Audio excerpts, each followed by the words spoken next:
Hello, people of the internet. My name is Ian Alter and I'm the Freedom Astrologer.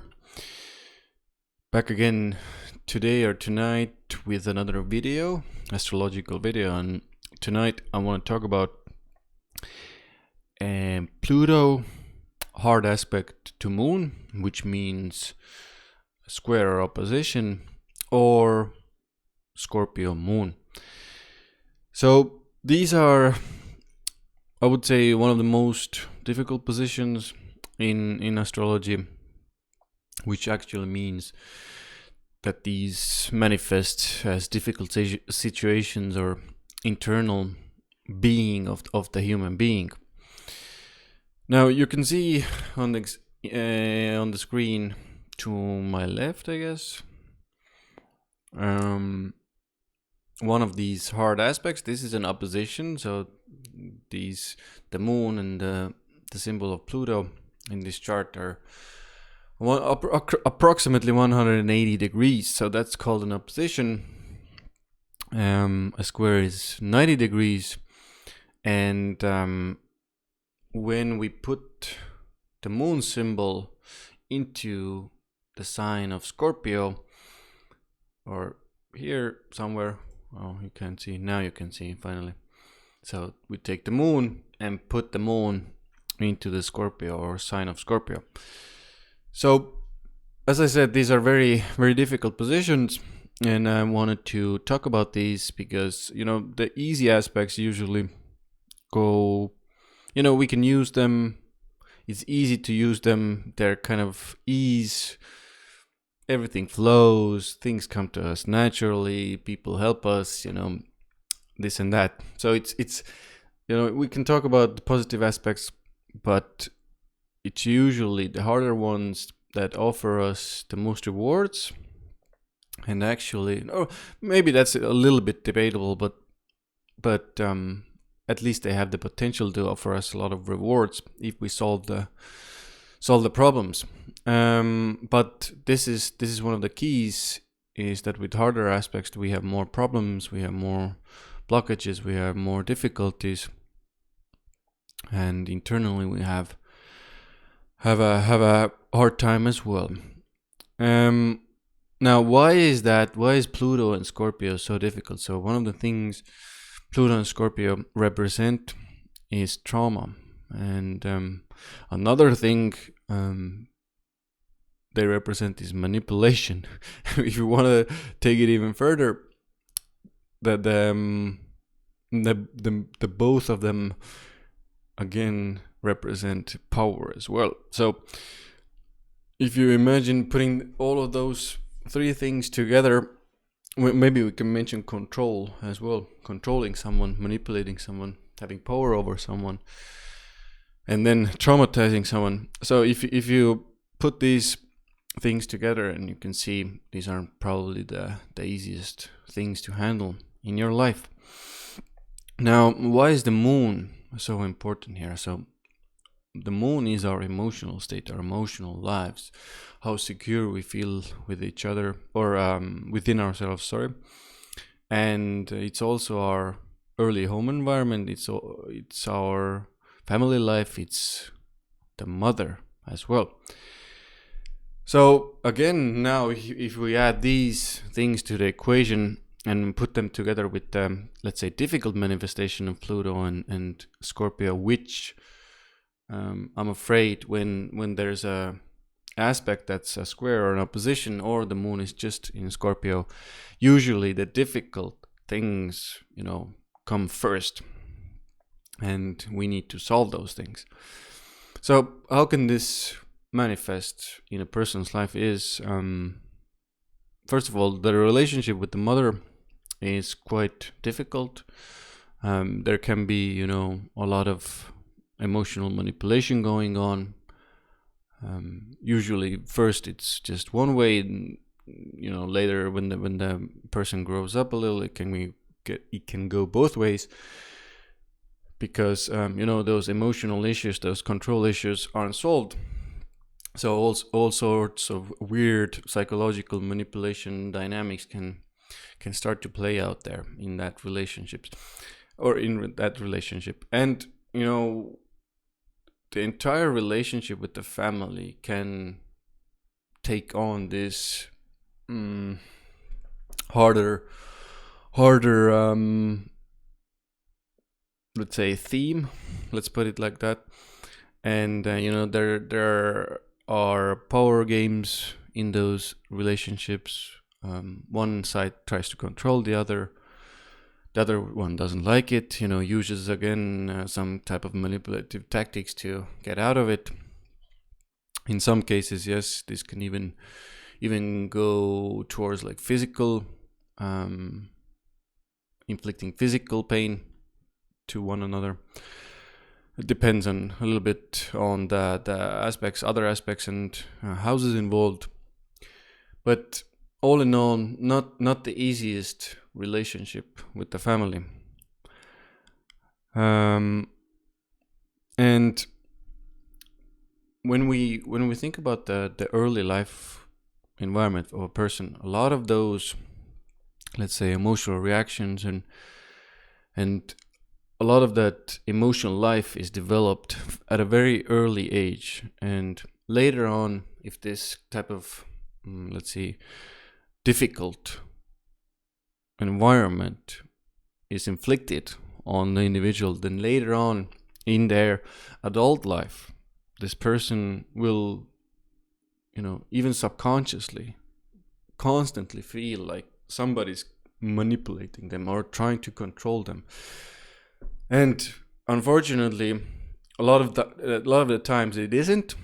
And what makes it so difficult is that sometimes it is. So sometimes they are right, so that confirms their belief. But a lot of the times there's no control, there's no manipulation going on. It's just their way of perceiving things.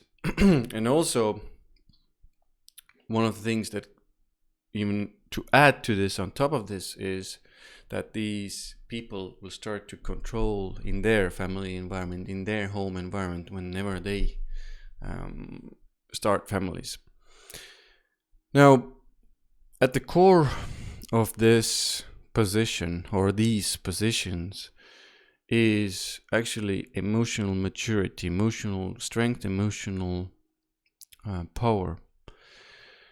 Now, the negative side again is controlling others and trying to control them not to feel pain. So this is one of the main things of why people with these positions start to do anything, is that they don't really want to, or let's say, one of the main reasons they start to manipulate and control situations is that they don't want to feel the pain that is actually inside of them, inflicted on, by that very, very intense early childhood environment. Now, if this fear is left unchecked, this will get worse and worse and worse and worse, to the point of their trying to control the situation or the home environment or the another person or their partner, to such an extent that the partner has had enough. The energy builds up and the fight happens. It can get physical, sometimes it does, sometimes it doesn't, and usually the relationship breaks if it gets very extreme. Now, what is the reason behind this is actually the person is subconsciously creating that situation into their lives because they want to feel the pain inside. And otherwise, going in it themselves is too scary. So it's easier in their subconscious mind to create, again, the same situation that inflicts them the same amount of pain that was inflicted to them in that early childhood environment.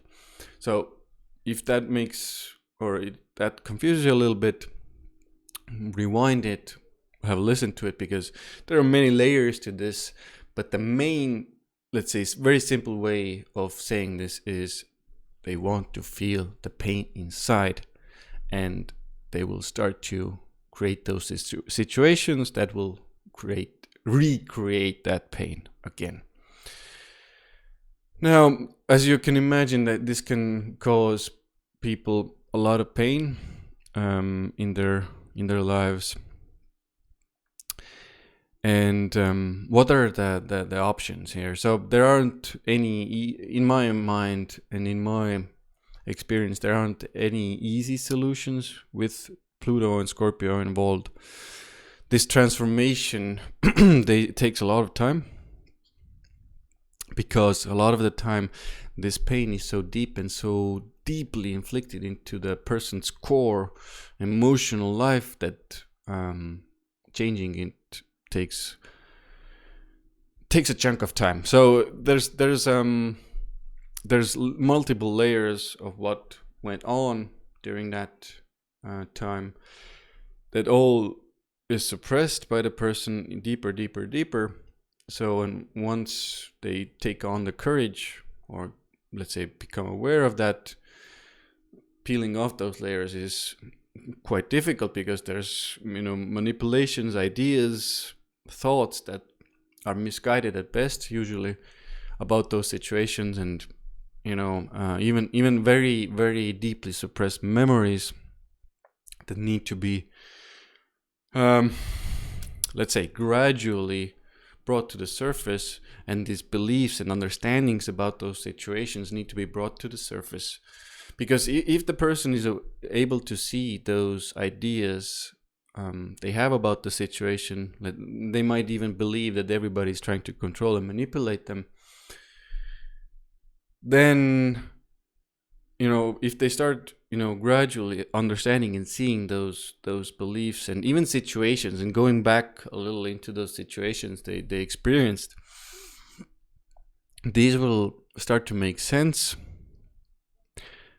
But what I've seen is the person needs to allow the time, because Scorpio doesn't really want to Pluto and Scorpio doesn't really want to let go of things. They want to hold on.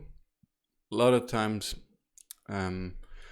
we can say that it's because it's so scary and painful, but that's let's say that's up for debate why it takes so long. But the energy of, let's say, Pluto and Scorpio is one that doesn't like to let go. Now, what are the solutions to this situation? Let's say this difficult situation. I know I even feel when talking about this my emotional state is going down, and I'm a bit let's say drowned in those deeper emotions. And so what are some of the solutions? Let's do our best to find some solutions. So whenever Pluto or Scorpio is involved, I do recommend finding a therapist or healer, a psychologist who you trust, who you feel like there's a connection there, and they maybe understand you. But now it depends a little on the person if they can how deep the wound is and how inflicted it is and how their mind works. Is in certain situations they can also start manipulating the therapist. They can become masters of emotional manipulation. So at times this is also possible. I almost forgot. This also applies when you have Scorpio in the 4th house or Pluto in the 4th house. All of these play out quite similarly. Again, depending on other aspects and things involved. These are, but these are very, very, very similar. Now, we talked about some of the manifestations. I will link also an article down in the description below that I write, where there are other manifestations, etc.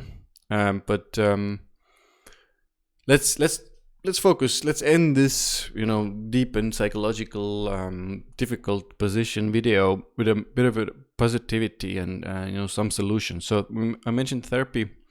Therapy is always good with this. But I wouldn't expect, again, very quick results. It can take years of unraveling everything and understanding everything. Also, meditation and being able to sit with yourself, because this position, actually, what it demands of us is, or the person inflicted by it, is emotional power and emotional strength. So we can all, we can debate on what these really or truly are, but in my mind, these are, or this is, emotional strength or emotional power is the ability to process emotions, feel your emotions, and sit with yourself, with whatever is going on within you and outside of yourself emotionally. But let's say, to start off with, begin, unraveling this position, it's it's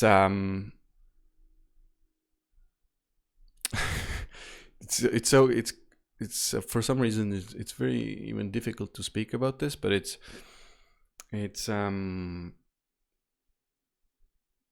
to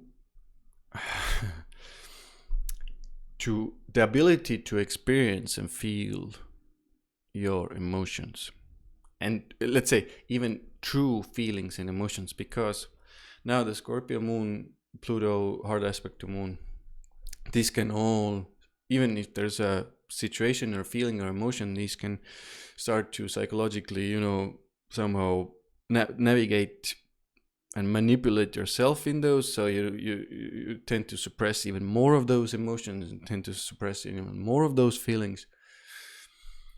So that's why I'm saying the true part there. It's important to understand and sit with those, because I mentioned the master manipulator thing. Now, meditation, therapy are good, energy healing always good, but always the question should be, what am I truly feeling here? What is the core, what is the emotion that I'm feeling here? And the person should start to gradually learn how to be with those emotions and be with those feelings. And again, it takes a lot of time, and it takes years. I know people in today's world really want fast, quick results, but it's rarely like this with Pluto or Scorpio.